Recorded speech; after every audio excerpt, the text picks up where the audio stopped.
오늘은 일하시는 하나님께서 어떻게 일하시는지 그 원리, 그 방법에 대해서 한번 생각해 보도록 하겠습니다. 지난 시간에 우리는 하나님의 주권에 대해서 잠시 생각해 보았습니다. 여러분, 하나님 주권의 특징이 무엇이라고 그랬습니까? 인간이 따질 수 없는, 인간이 절대로 개입할 수 없는 창조주요 주권자이신 하나님만이 갖고 계신 아주 독특한 특권이라고 했습니다. 그리고 피조물인 인간이 지금 당장은 이해가 되지 아니하고 약간 힘겨워 한다 할지라도 하나님의 주권은 반드시 선한 결과를 가지고 온다라는 것이죠. 그리고 그 일을 하나님의 뜻을 이루는 과정 가운데 우리 피조물인 인간들이 잘 참고 인내하고 하나님의 날, 하나님의 때를 잘 기다리고 있으면 하나님께서 반드시 깨닫게 해 주시고 또한 그 모든 것들을 은혜로 느껴지게 해 주신다고 했습니다. 그렇다면 여러분, 하나님이 수립하신 그 뜻과 하나님의 그 계획을 하나님께서 어떤 원리로 어떤 방법으로 이루어 가시고 성취하시는지 그것을 우리가 알면은 우리가 그 뜻을 이루시는 그 과정 가운데 실수하지 아니하고 하나님의 날을 기다릴 수 있지 않겠습니까?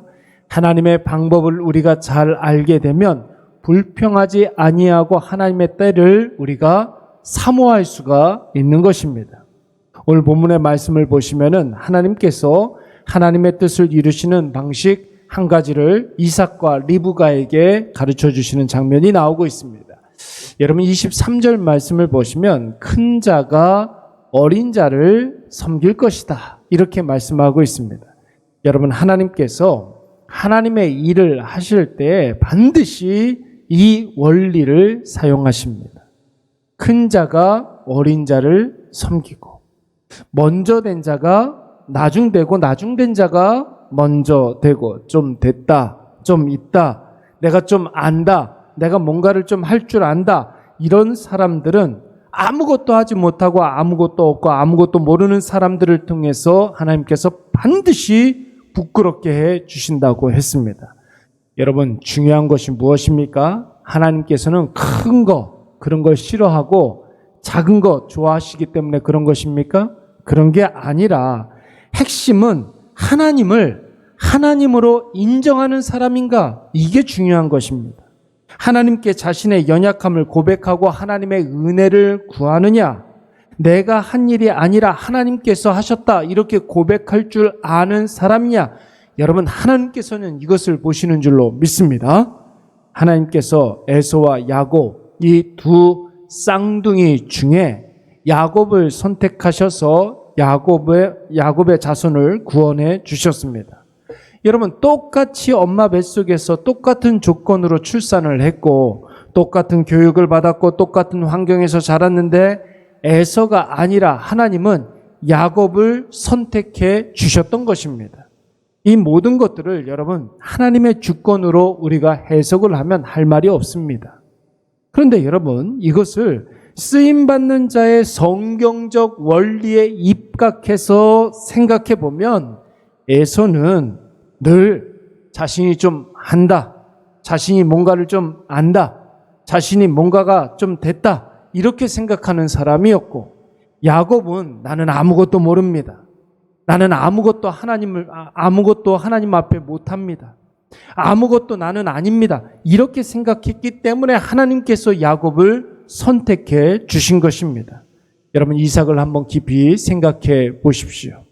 여러분, 이삭에 대한 이미지가 어떻습니까? 이삭은 성도들에게 언제나 믿음의 조상 아브라함의 부소풍 같은 그런 사람으로 우리가 인식하고 있습니다.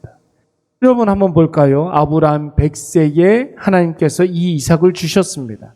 아브라함에게 축복으로 주신 존재가 이삭이라고 생각합니다. 아브라함의 믿음을 시험하기 위해서 이삭을 바치라고 그랬죠. 이삭은 어떤 존재입니까?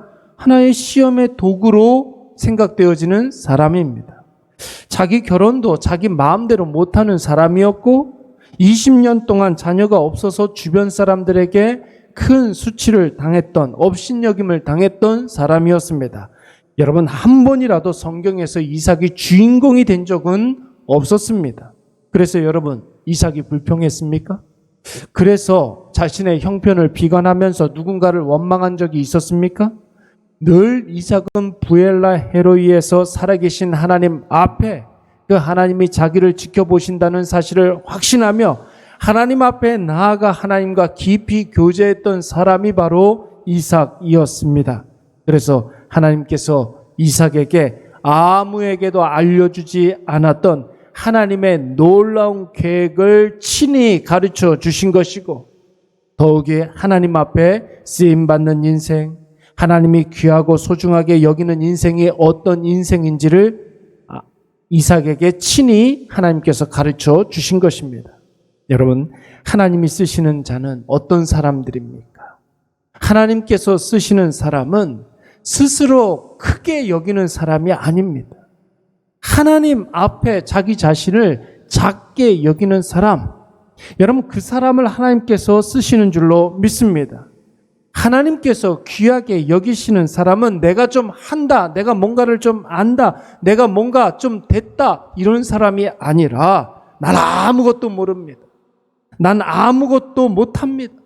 나는 하나님 앞에 아무것도 아닙니다.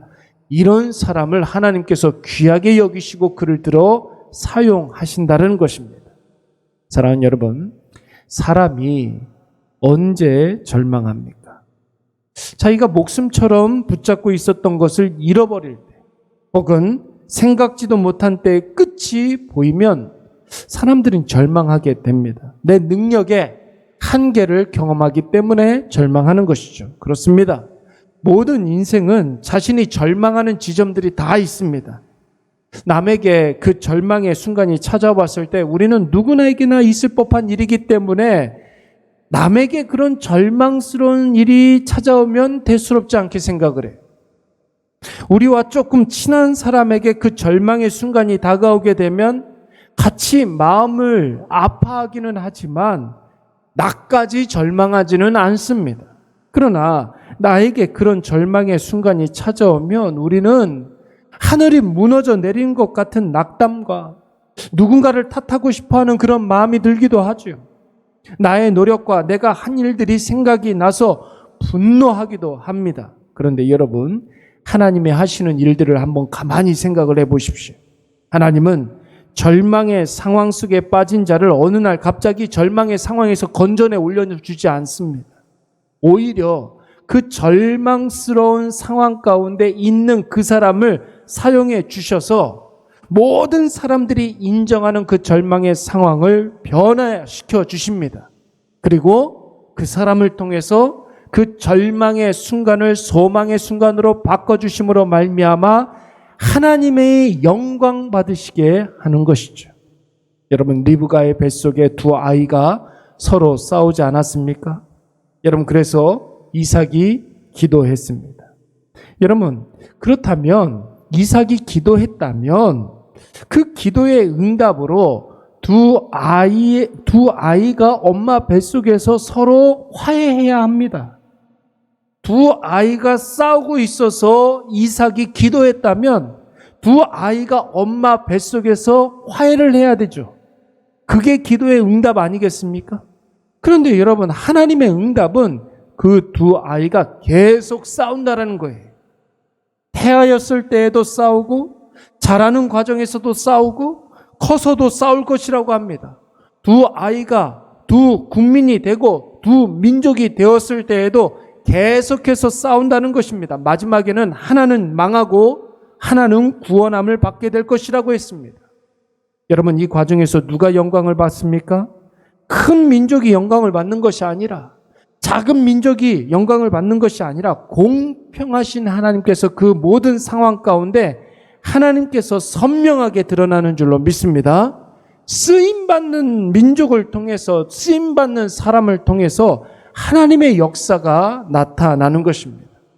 사랑하는 여러분, 그러므로 우리가 절망의 상황 속에 있을 때 절망하고 불평하고 원망하고 남 탓하고 분노하지 마시고 여러분, 하나님 앞에 나아가시기 바랍니다. 절망의 상황에서 절망하면 절망의 사람이 되는 것입니다. 그러나 절망의 상황 가운데 하나님 앞에 나아가면 나는 아무것도 못합니다. 나는 아무것도 모릅니다. 나는 아무것도 아닙니다. 이렇게 고백하고 하나님께 나아가면 하나님께서 그 절망의 상황 속에 있는 사람을 사용해 주셔서 하나님께서는 하나님 스스로 영광을 받으시고 하나님께 쓰임받은 하나님의 자녀는 그 하나님의 승리를 경험하게 될 줄로 믿습니다.